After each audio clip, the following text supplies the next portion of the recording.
If you're looking to build apps with AI, you've probably heard of Bolt.new and Lovable. Both let you create websites and web apps using simple text prompts, but they have different strengths. So which one is better? Let's find out. Ease of use.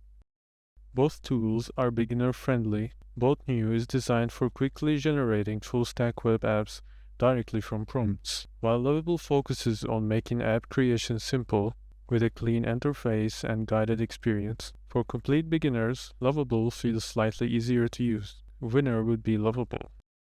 App building capabilities. Bolt.new stands out for creating more complete applications. It can generate front-end and back-end code, handle databases, and lets you edit the project directly in your browser. Lovable is great for building MVPs, dashboards, and business apps quickly, but it's generally more focused on rapid prototyping. If you need more flexibility and control, Bolt.new is the stronger choice. The winner would be Bolt.new. Customization. Bolt.new gives developers more freedom to modify code and integrate additional tools. Lovable is easier for non-technical users but offers less control over complex customizations. If you plan to keep improving your app over time, Bolt.new has the advantage. It's the winner in this category. Pricing. Both platforms offer free plans with usage limits and paid plans for heavier use. If you're just experimenting, either free plan is a good starting point. For larger or more complex projects, compare their paid plans based on your expected usage.